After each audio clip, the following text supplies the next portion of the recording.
On TTV. Hello guys, kiganiro ni bookstore nk'ibisanzwe nge ndi Pupu ndagarutse ni kuri On TTV ndagarutse kugira ngo dukomeze kuganira aho uyu munsi mbazaniye inkuru itangaje iri buze gufasha buri muntu wese uri buyumve haba umubyeyi umwana muto ukiri muto abakobwa abasore mwese ndabizi ko muri buze kuryoherwa nayo inkuru rero nayise ni mwiza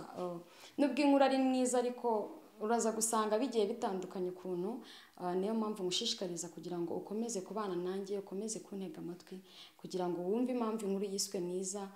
nuko bishobora guhinduka atari koko ni mwiza inkuru rero yacu tuyitangira ubwo haba hari umuryango umwe utuye ahantu mu cyaro ntago aba ari icyaro cyane cy'inyuma bafite abana b'abakobwa babiri umwe niwe wiswe mwiza undi yitwa umwari uwo witwa mwiza rero nibyo abanyarwanda bavuga ngo izina n'iryo muntu yari umukobwa mwiza cyane ku buranga bigaragarira buri wese yari umukobwa wifuzwa kandi akanakenerwa akunzwe ndetse n'abahungu bose bo muri uwo mudugudu cyangwa se wo muri ako gace buri muhungu wese yaramwifuzaga kubera ubwiza bwe bwaramukururaga mwiza rero nawe yarabigenderaga kuko akumva ko ari mwiza aho ari hose ubwiza bwe akabugendera ibyo kandi bigahesha ishema ababyeyi babo kumva ko bafite abana beza aho umubyeyi w'umugabo yahoraga avuga ati rwose umukobwa wanjye azankiza mfite umwana w'umukobwa mwiza bazamukwa nyinshi nzakira ibyo ngibyo rero byakomeje kubaho ngaho mu gace hazwi ko hari ahantu haba umwana mwiza w'umukobwa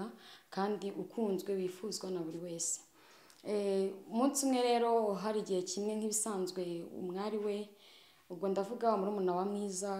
yahoraga yibereye kumwe na mama we akaba akora imirimo yo mu rugo yagiye mu murima cyangwa se yabona akanya akisomera ibitabo ariko mu by'ukuri mwiza yabonaga akanya yabaga agomba kuba yibereye kuri internet cyangwa ku mbuga nkoranyambaga yirebera amakuru agezweho aho yabaga chatinga n'abahungu bamukunda cyangwa se bifuza guhura nawe kubera ubwiza bwe bwakururaga buri wese igihe kimwe rero aho bari batuye umuturanyi wabo yaje kugurisha arimuka nk'ibisanzwe buri wese yakimuka ariko aho hantu haza kugurwa n'undi muntu w'umukire arahagura batangira kuhavugura no kuhubaka neza nk'ahantu haguzwe n'umukire igihe kiragera biba ngombwa ko uwo mukire aza kuhaba kuko we yahumbakishaga atanahari yabaga mu bihugu byo hanze ariko mu gihe cyo kubaka umwana w'umukobwa umwari nk'umuntu wahoraga n'ubundi amenyera imirimo yo mu rugo yaravuze ati ariko wajya gusaba ikiyede cyangwa se nkareba ko nabona akazi nkajya ngira nanjye udufaranga ku ruhande kugira ngo njye ngire icyo mbasha kwigurira nibwo yagiye gusaba akazi rero kuri ya shanse y'aho baturanye akazi aragahabwa ariko yahoraga yibaza ati rwose nyiri hano hantu ni umukire sinzi ko nanjye nazabona amafaranga ngo nanjye nzagura ahantu heza nk'aha ku buryo nanjye navuga ntimfite ahantu heza cyangwa se nzubakira ababyeyi igihe kimwe rero mwiza yanyuzeho murumuna we yari gukora ikiyede aho ngaho bisanzwe maze murumuna we aramubona arasamara bya bindi by'abavandimwe ati mwiza mwana wa mama ko mbona uje hano kandi utagikora ibi bintu uje kumara iki mwiza rero yaramwirengagije cyane ko yarahamagawe n'umuntu mukuru umuntu w'umukire ari kubakisha ariko mwibuke ko atari we nyiraho avuga ati reka uriya ntago muzi ati ni bya bindi by'abakobwa muri karitsiye bashyanuka babona ndi mwiza nyine bose bagashaka kuvugana nanjye ati ntago muzi enjeniyeri we yarabyumvise cyane ati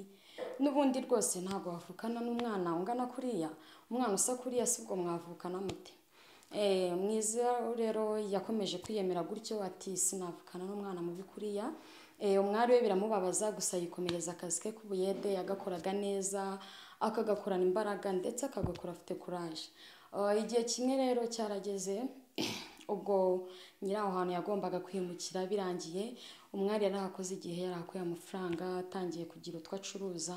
nk'umwana w'umukobwa wese ushaka kwiteza imbere ariko mwiza ubwo yabaga yibereye ku myenda myiza igezweho amatelefone aganira rwose ubona ameze neza nk'umuntu mwiza yabaga afite buri kimwe ariko yabaga yagihawe n'abandi bahungu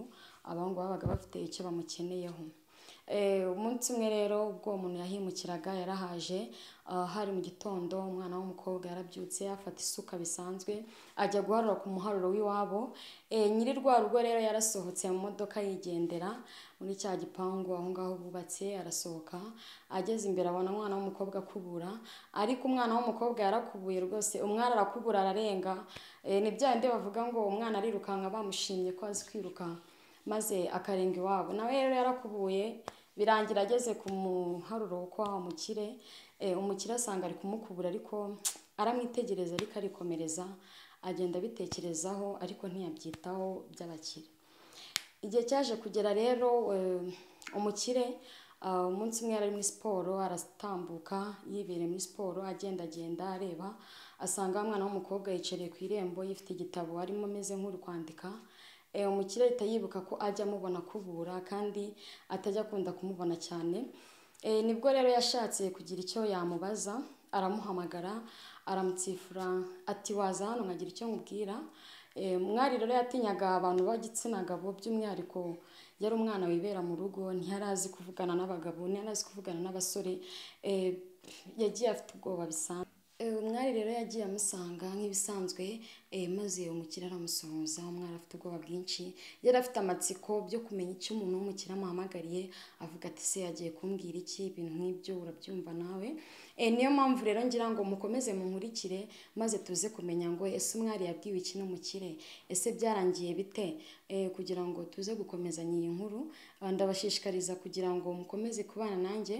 kandi niba utarakora subscribe rwose ndagira ngo ukore hariya kuri subscribe, usharinge inshuti zawe, abavandimwe bawe, mujye mukomeza mudukurikirane kugira ngo iyi nkuru tuzayikomeze turebe ngo umwari byarangiye bite, ese mwiza bimeze bite. Ibyo rwose kari ni mwiza koko, inkuru